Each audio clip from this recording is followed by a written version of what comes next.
We are back after what feels like a very long August. It went by very fast. Yeah. But in racing terms, in Formula One terms, I feel like we haven't had a race in forever.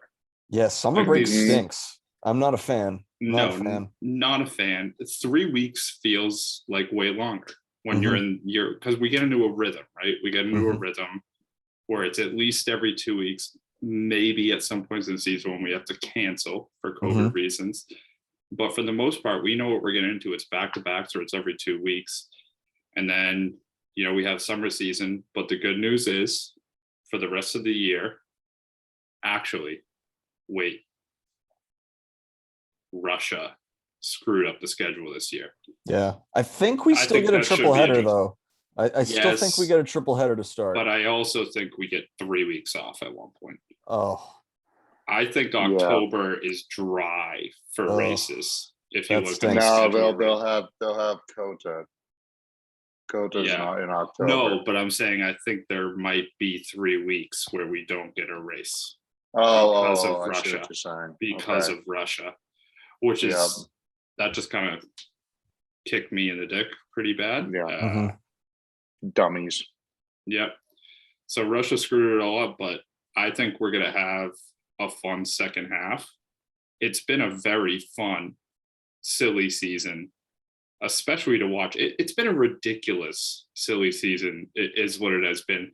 I feel like last year there was a lot of movement. It was dramatic, but it was like cool moves. There was a lot. There was a lot of actual things going on, tangible moves that we could talk about. This year, it's more just drama. It's snakes in the grass. So we start off this silly season with, I think this all started with Fernando Alonso. You could point to as the ultimate culprit, just kind of being sneaky on Instagram, and just all of a sudden he has these subtle little things he's doing on his Instagram stories, and then boom, Fernando Alonso is announcing that he's going to Aston Martin. Comes out of absolutely nowhere. Yeah. So I could not have seen that come. Otmar Schnatzer, or however the hell you say his fucking name, Otmar, the guy on Alpine, the team principal, he's leading it all. He thinks Fernando's like on some like vacation, and then he finds out that Fernando's like in Spain on his home karting circuit, and he's announcing his move to replace Seb, and it's kind of just blindsides Alpine because they're invested in at least another year of Fernando. They'd hope. They invested a lot into this car and this project. Obviously no new engine for 2026, but Fernando didn't get a 3-year contract, and he said, fuck you guys. And I think that's what started silly season. Yeah. And then after that, it just becomes madness. Just madness ensues from there. So we have essentially, that's a big splash, right? There's now a missing spot at Alpine that is very much supposed to be for Oscar. How do we're gonna have to say this last name a lot. Piastri. Piastri. That's what I've been saying. Piastri. Piastri. It seems like he's the lock-in for Alpine. He's been in their junior program. He's dedicated them. They have invested a lot of money in this kid. He's an F2 champion. This is pretty much a shoo-in. Yeah. They sent him through F2. They've kept him as a reserve driver after an F2 title, and they thought this was their future world champion. Yeah. I don't know what time Alpine made the announcement on U.S. soil. I forget. Was it in the morning? So they were sleeping in Australia? Super early. And Mark Webber and Oscar were both asleep. Mark Webber, famous Australian race winner. He is managing Oscar in Australia during all this. And it's the middle of the night. It's the middle of the night. Alpine drops this announcement. Oscar Rosario will be their next driver. No, scratch record. In the morning, Oscar Pistari drops his own Twitter bomb. This is, in F1 terms, this is as big as it gets for news breaking that I've ever seen, that he is indeed not committed to Alpine whatsoever. He does not plan on driving for them next year. So this is a foot in the sand where, like, no, never mind that I haven't even said I'm going there. I will not be driving for them. Yeah. And there was like, so obviously Alpine had the early morning announcement. All the speculation was Oscar hasn't said anything in 5 hours. Everyone was like, oh, that's normally something you celebrate immediately. And then he drops that bombshell out of nowhere. And that just sends Yeah. the entire driver market into chaos. Yeah. Well, I mean, even you have Formula One's official pages reposting it. And I mean, like, someone royally screwed the pooch Yeah. on that, or it was done by design by Alpine to basically like Put him in a corner. I find it so hard to believe that they did not know what was going on, and that they did this either out of some way to try and maybe muscle Piastri into some kind of decision. Like, I think that's no, it. like you're gonna stay with us, dude, because like Yeah. I'm sure that, and we'll get into it with all the McLaren stuff, but obviously maybe they caught a sniff of that and they're like, no, we're gonna try and muscle you in. Because I find it very hard to believe that that an organization like Alpine screws something like that up just by like that. That's there's no way that's an accident. So just like you said, Chip, they sniffed those whispers of what was happening with McLaren. And I think maybe a lot of the paddock, like this wasn't a big news story to us. We didn't hear about it a lot because like it's from everything we've heard, Danny's locked in. Like it's Danny and Lando next year. There's no reason for us to believe anything otherwise. Zach public statements supporting. There have been public saying he will be our driver next year. Zach Brown was clearly playing multiple hands for weeks, months at this time. Because this is a F2 driver who you are going to pay a lot of money. You're going to bring in to be someone who you expect to be right on pace with Lando. Like this is a young cat who you're saying we are investing in your future and we are completely switching plans here. This is not just something that just happens out of nowhere. So this has been happening for a while. Maybe all this Danny talk that we've been having for 2 months has been very valid. And those statements were just all smoke and mirrors because that's what it had to been. And like you said, Chip, once Alpine got word of that, and it seemed like they might lose this kid who they've invested, how many millions of dollars into, they said, all right, we're going to drop this statement. We're going to put him into a corner. We're going to make him look bad if he, backtrack on this. But the kid stuck to his guns. He said, screw this. I don't want to drive for Alpine. I want to be in McLaren. So what that leaves us, what a situation is now, it's Danny, right? Danny's in this really weird spot where he has a buyout of $25 million. There's going to be people who want to sign Danny, even with the declining performance, because Danny brings American F1 money. Danny brings money in general. Danny brings eyes. People love Danny. He still has the talent. Maybe if he's in the right car to, be a solid driver on your team for one of these mid-level guys. So that's, I feel like, where we're kind of at. And then there's rumors swirling about maybe where Danny can end up outside Alpine, but it seems like Danny will end up at Alpine. He will get bought out by McLaren, and then Oscar will end up at McLaren. Yeah, that's what it's looking like. Formula World, Formula Racers have both said it's likely that's where Danny lands. I think this entire situation is a terrible look on McLaren because you have Pato O'Ward, an IndyCar driver for McLaren, coming out and speaking against Zach Brown, saying, you promised the seat to like 6 people now. Colton Herta was rumored to get that seat. Pato was rumored to get that seat. They just had a similar incident in Indy where the current champion races for Chip Ganassi, and Chip Ganassi Racing put out a statement and said he's racing for us. The dude came out and said, I will not intend to race with you next year. And he has a McLaren contract now. So they're doing it in other racing series too. Yeah. I think other teams are going to see this and say, this isn't how you make friends in this league. In these new regulations, they're a Mercedes Works customer team.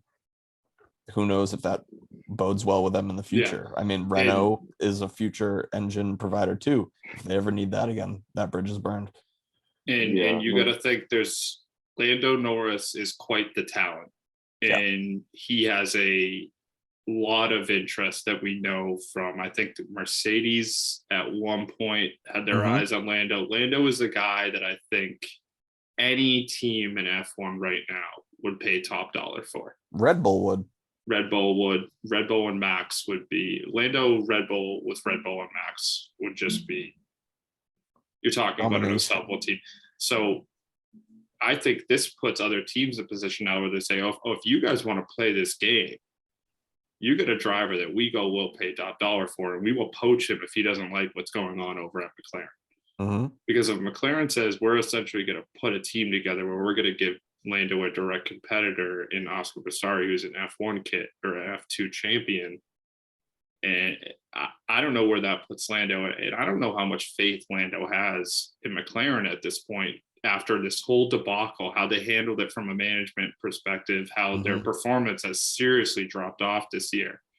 So I think this just puts the whole grid in a really weird spot for next year. There's essentially the teams that we really need to look at moving forward, right, are McLaren, Alpine, Williams, and Haas. There's going to be movement across a lot of those teams, and where everyone falls is, I think we really don't know right now. Yeah, I did. I mean, and the other thing too, I mean, for McLaren, this is not, I mean, just like any organization, what they just did for the second half of this season after the summer break, they just shot themselves in the foot from an organizational standpoint. If you're pit crew, if you're Danny's pit crew, if you are, if you become friends with them in the, within the organization, the engineers, I mean, dude, the guy, I mean, strategists all the way down. You're like, whoa, okay, how do I trust the organization I've been with right now? And look at how poorly they've handled this. This is not just a Lando and Daniel and Zach Brown thing. This is going to circulate its way like a cancer all the way through this organization, just like any bad organization, when someone at the top does something stupid, and this is going to royally screw them. I really think that, like, this is going to be, damage that is going to be very difficult for them to fix for not only this season, but seasons to come here. Like, This is a problem. Yes, this is a second half where if you're McLaren, you need to show momentum going into the next season. Like, you need to get this team rallied up to go into the next season. Everybody back in the engineering, season. Back in the lab. You're having a shitty season. Give us some sparks of hope towards the end. Let's see some top 6 finishes. Let's see, something on a Lando again where he is, top 3 in qual. Like, we need those type of moments to happen if you're McLaren to really, like, spark that hope and get this team back on the right track. But everything around them has been negative. And I think Lando's the type of guy who can fight through it. But I think, like you just said, from an overall team perspective, this puts them in a really tough spot, and this puts them in a spot where there's going to be other teams gunning for their head. So it seems like Alpine, I think, is probably going to be Danny and Ocon. It looks like Williams is, we got Albon extending for 2 years there. Great announcement. He imitated Piastri's announcement and just did it like, great. I do plan on intending with signing. That was awesome. I thought that was great. Yeah, Alex. I love Alex Albon. Just another W in my book. Yeah, I think Williams are investing in their future with him because they know he's a top caliber driver and that he's going to help develop their car until 2026. So I think that's a smart move. I agree. I'd love to see Logan Sargent get Latifi's seat, represent some American racing. He's doing he's in F3 right now currently, or F2. I'm not sure. I thought he was an F2. Yeah. That is a kid that we saw in Austin. I remember hearing there was a driver from Florida who was really good. It might have been F3. Yeah, I remember. But this has been a kid who's bid in that kind of junior circuit for a while. He's proved himself. He could get that call up. I think Williams would be a good spot for him. And then who really else do we have rumored at Williams? Is it? I guess Danny could end up there if some crazy. I don't shit think happens. Danny's gonna. I think Danny's Piastri in a spot. was supposed. I think to he would there. take his 25 mil before he went.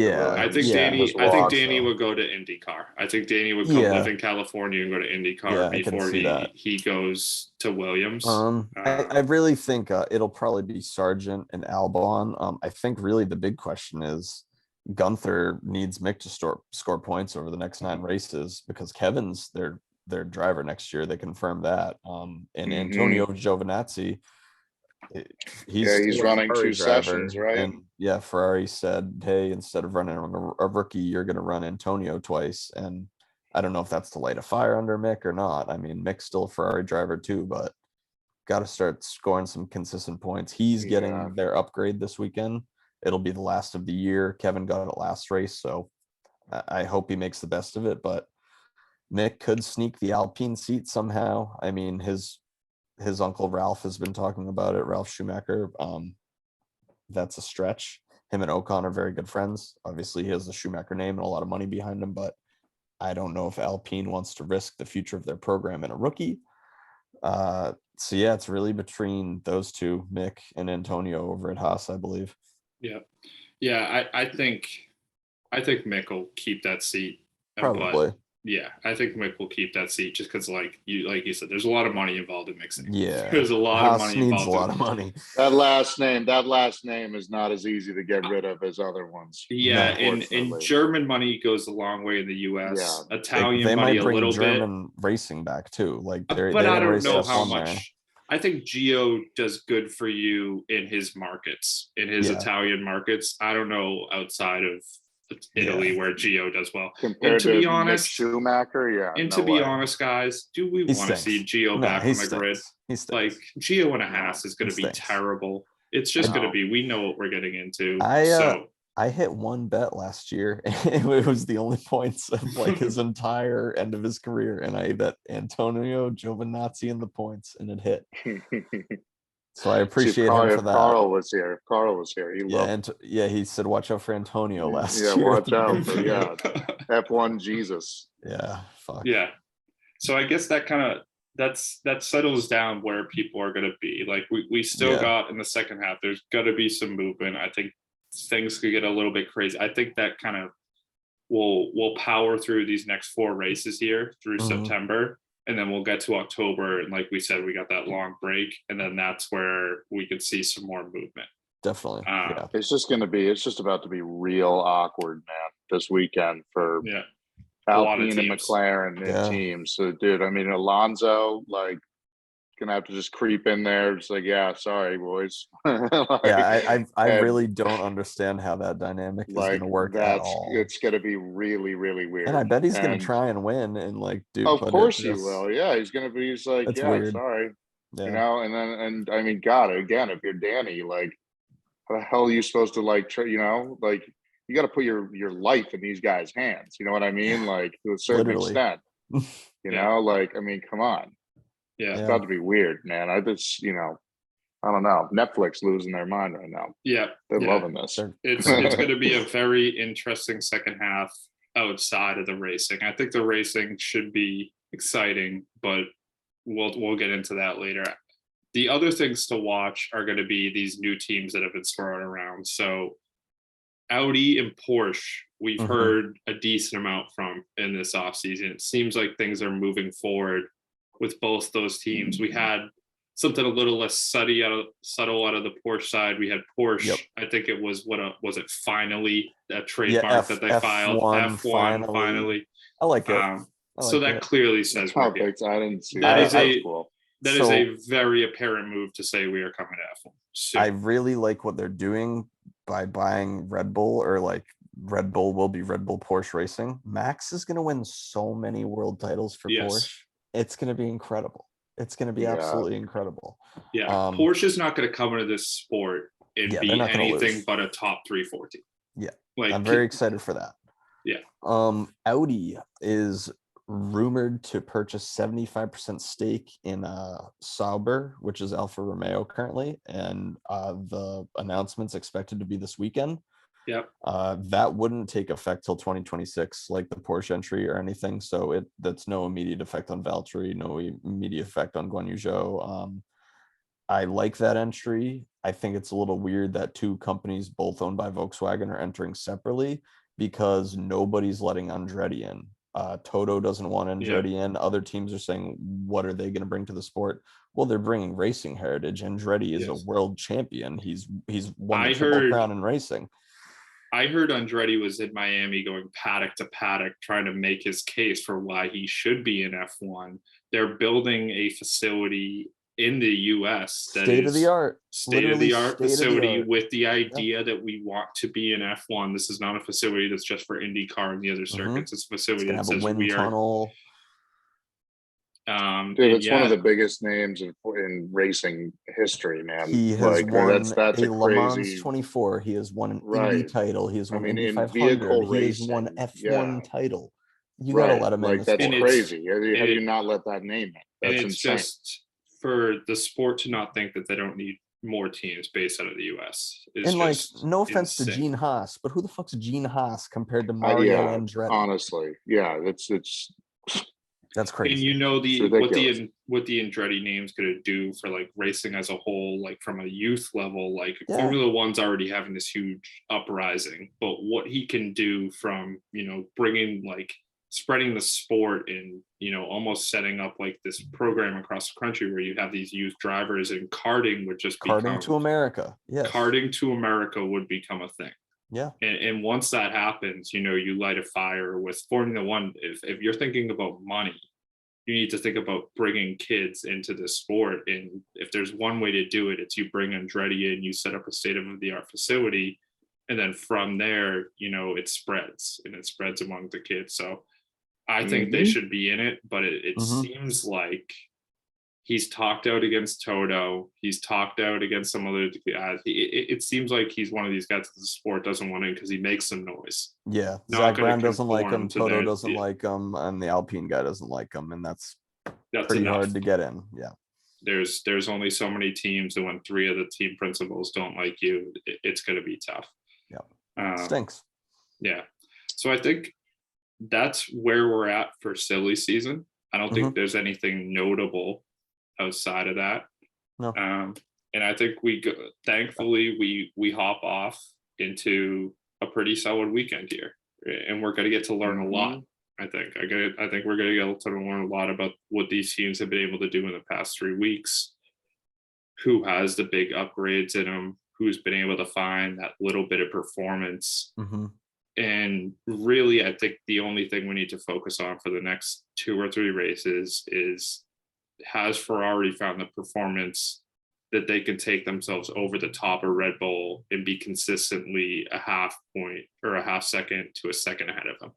Because if not, with their strategy, I don't think they can win races. They need to be P1, P2 pretty much every weekend, or every other weekend. They got to have a guy in P1 or P2 to be able to even make this competitive.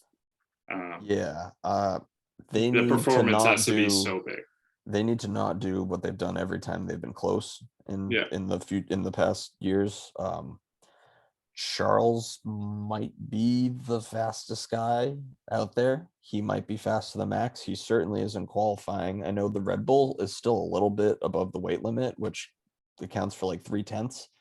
I'm not going to say that's why they're qualifying. I mean, they have a really fast car too, and Charles is really fast, but Ferrari just has to not shoot themselves in the foot. There's 9 races left. You need minimum damage limitation, because Max needs to win 4, I think 5. Well, if you really look back on the season, like, we've had enough time to reflect, Charles should be, if not leading this title race, he should be within a race or 2 minimum. He should be within 10 points. And it's I don't think it's his fault. I think it's his fault in 1 or 2 races. I think it's not his fault in about 4 or 5. Yeah, I mean, you can't any DNF in Monaco. You can't blame on him. Jesus. What race did Carlos win? Because that was Ferrari's fault too. The last race that we had going Silverstone. That was Silverstone. The last race we had going into Hungary, the off season, not his fault. Well, yeah, he fucked up a little. Or no, bit. not Hungary. In France. It was in France with the hot track. He slid off. He melted his tires off. In Hungary, they screwed up his tire selection. There's just been so much bad tire selection on the the last race. You're right. That's when they put him on hards, and literally nobody was on hards except the Alpine, and they're running so slow. Right, they were doing horrible. Yeah, that's really tough. I don't see a scenario. I mean, I don't It's see over it either. for them. They need some Red Bull thing. DNFs, which There's a could thing happen. which you just said. There's a thing. I know you're not a big golf guy, but Kel and I talked about this the other day. Mm-hmm. When guys are so far ahead and on Saturday going into Sunday, but the only way for anyone else to beat them is if they get some help, meaning that the guy in front completely blows it in the water. He's got to put it in Otherwise, the water. it's over. So what needs to happen for Ferrari to even have a shot is they need DNFs out of Red Bull and at Max in particular. In like two, otherwise it's like right 2 or 3 of them, which is, I mean, name a scenario when something. I mean, I don't know. It's everything's possible. Who knows? But I unfortunately think Ferrari's season. If I was a betting man right now, they lost it last. They lost it last race. I think that was it. I think both Max and Charles are taking engine penalties for this race, so they might both be starting in the back. Really? Yeah. Okay. Which would be a fucking incredible battle. That would be awesome. It would be incredible. I pray it happens. That's as long as it gets. 2 guys trying to power through. Latifi, get the fuck out of the way. So Max hasn't had an engine swap in quite a while, and Charles, when he had his last DNF, that was the newer upgraded engine, so they moved him to the older one. So I think he needs to take one, and you have to do it now. You can't risk it later in the season. No. Yeah. Well, that'll be fun as hell to watch. Didn't they just add a turn to this track as well? So or adjust something? Eau Rouge, the giant, like the most famous turn, that flooded last year, and like it got washed away and the pavement like sunk in and caved in. So they repaved it and they did a larger runoff on both sides. So where Lando wiped during that qualifying lap, the wicked bad crash, they extended that runoff way more. So he wouldn't. So you're not hitting the wall at 1 billion miles per hour. Yep. Okay. So they seem to like it. They say it's a lot safer. That was a scary crash last year. Yeah, super scary. Seb was super pissed that they were even driving out there. He was the first person to check on Lando. Right. That was that. Yeah, I remember that. Yeah, that was the race that cancel this. That was the race that was canceled, and I think that was George's podium or whatever the hell it was. Yeah. So I think the second half of the year, unfortunately, I think is going to be relatively mundane. What we got to hope for is some of those crazy races, right? Where it just makes the season a little bit more entertaining. But I think when we look at, which is good, the tracks are fun. We just got to hope for fun races. But when we look at a battle for spots, I think if anything, the best battle is probably Merck, maybe trying to catch Mercedes. Yeah, second place right now. Ferrari and Mercedes, I think, is what to watch. Yes, I think second place, which is unfortunate because we thought this was going to be a 1-2, but Lewis is right in there, man. If Lewis wins a race, he's going to win 2 in a row. He's going to win 3 in a row. If he finds his mojo, and if they did something special, like they cheat all the time. Like if they need to introduce new upgrades, that like they'll let them cheat. So I'm terrified. Yeah, watch out for that, man. That's a guy that could just sneak right in there, do something. This is, as a Ferrari fan, this is as disappointing, I think, of a season as I can imagine, because I went from thinking my favorite driver on the grid could potentially win a championship to now just hoping that he gets second and being very afraid of him not being able to retain that when he probably is if not the fastest guy, 0.01 seconds off of the fastest guy on the grid. So yeah, it's been kind of, I would say, a blunder of a season because of Ferrari. It's brutal, dude. Like our first 3 or 4 races, we were so fucking pumped up for this season. Like this was going to be the best F1 season ever. We were going to have Red Bull, Ferrari neck and neck, and then Mercedes slowly getting better, and who knows what they're going to do in the second half. And now we're at the point where it's like Max has to piss it away. Ferrari's hopefully going to hold off Mercedes. Mercedes would need a lot of luck to be able to catch Ferrari still. McLaren's easy number 4. And then the midfield's like, The midfield's going to be like, It's... I mean, and again, it's for Ferrari, dude. It's not like in years past where, the car wasn't there. And I know we've just touched on it, but like, as you said, man, that's the most frustrating part. These guys are right there. You have two of the best drivers on the planet. You got the fastest car. This is your year. This is your it. engine like, blows hey, up, back. or you guys fuck it up because you choose the wrong tires. Yeah, send your guy in the wrong lap. It's like, but of all things to fuck up, it's the strategy that's keeping you from literally leading the championship points. Yeah, it's just unbelievable. Have you guys seen Ferrari Twitter? Oh, they're the saddest people. It is. I'm sure it's got to be. No it's got to hope be there. Depressing. Like, because I can imagine. You know, I'm a new fan, but I can imagine those people. Like, these are like sad. These are people that invest their life into this sport. Yeah. To a different level. They're sad people. I'm sorry, Ferrari Twitter. There's been there's sad people. And like, when you've been at the top and then you go to the bottom and then you feel that stiffer redemption, to just get kicked right back down, it's gotta hurt. You know, like, I'm riding the wave of Charles, and then this has been a disappointment. But it's not like I've been riding 20 waves of Ferrari disappointment. This has been 3 years. If I hope my guy can make it. It's like being a Browns fan or like a Lions fan. You got to think they thought they were going to win $1 million in a row when Seb wins 4 in a row and joins Ferrari. Like, those years must have been so shitty. Like every week. If it's a race week, F1 Twitter's pumped and it's like, oh, it's race week, a bunch of memes, a bunch of happy, and then it's like Ferrari Twitter and it's like, oh, it's race week, and it's like the most depressing shit. It's unfortunately, it's the story of Formula One this season is what could have been with Ferrari. Like, it dominates every other storyline so much. Like, there's other things to talk about, but when we think about the season 10 years from now, it's just going to be like, we could have had a really cool season to intro this new era into Formula One, and Ferrari fucked it up for everybody. Yeah. And Ferrari fucked it up for everybody week after week. They found a way to fuck it up, and then they would get our hopes back up, and then they would completely fuck it up again. And yeah, like I said, I think we just got to hope for really crazy races.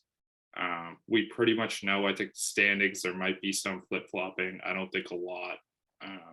So I think silly season, we got to hope for everything to go crazy, and then we got to hope for some crazy races. But outside of that, week to week, you know, we'll see if anything crazy happens. But I think it's just going to be kind of same old, and we'll. Our strategy. Oh, sorry. Go. I didn't mean to interrupt you there. Our strategists on teams. This might be a dumb question, but does it come down to one guy like this for the strategy, or like is a head of strategy? It's a team of guys. So this guy on like, Ferrari, is there one guy to point to be like, you are the dumbest? Well, it's been the same guy since like Kimi, dude, and they haven't fired this guy. Who is this? I mean, that's like, that's obviously related to Enzo Ferrari. Right. I mean, like, I can't. Well, that stops at the tippity this guy still has a job.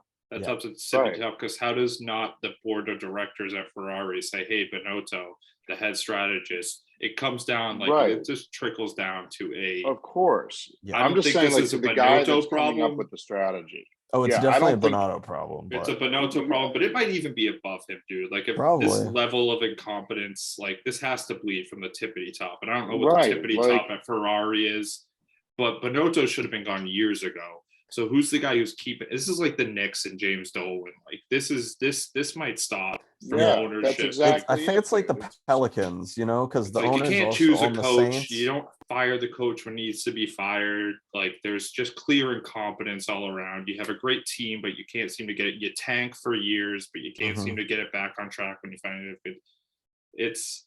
It's unfortunate. I don't really want to vent about it anymore. I mean, it's just, this is we're going to talk about this for the next 9 weeks. I feel like there's going to be nothing else to talk about. There's going to be nothing else to talk about, unfortunately. Well, you know what'll be what would be worse? What would be worse for you here? A scenario where, let's say that they come back from this race, or from this break, and every race they're just like on, and just coming down to it mathematically, they just don't have the shot because of the first half just completely blowing it. And yet all of a sudden they find their stride here and they come close, can't do it, or they just continue fucking up. Like, so you know what I mean? Like, show promise. Like, where was this? when you guys actually had a chance. Yeah, I don't know. I mean, I know we don't have much time left, but it's just like as a Ferrari fan, I just can't even imagine what's worse. It was like came down, it was close. We'll show some promise. We'll show some promise, but we got to get to top 6 and top 3. Sorry, Kel. Top 6. I'll go. Just turned into a shit on Ferrari podcast. Daniel's gonna take a shit on the grid and hopefully come back top 6, and then it's gonna be George, Lewis, Max. Ferrari's gonna get. Speaking about shit, Ferrari's gonna suck. Go ahead. Ferrari's gonna fucking suck. So beat. I'll do Charles P6 then. No, I won't do that. Pierre got a raise because they said, sorry, we're not going to promote you to Red Bull, but we'll give you a little more money. So maybe he'll do a little bit more better with that. So Pierre top 6, and then Max is going to win it, and then I'll put Charles in 2 and Carlos in 3. I'll be hopeful for you, Kel. I also have Daniel P6. Or sorry, in the top 6. Just because I would love nothing more. I would be P5. Yeah, no, I know. I'm just saying, like, I just would love nothing more than for him to come back here and just absolutely just say fuck you to everybody. But I'm gonna go Max, Lewis,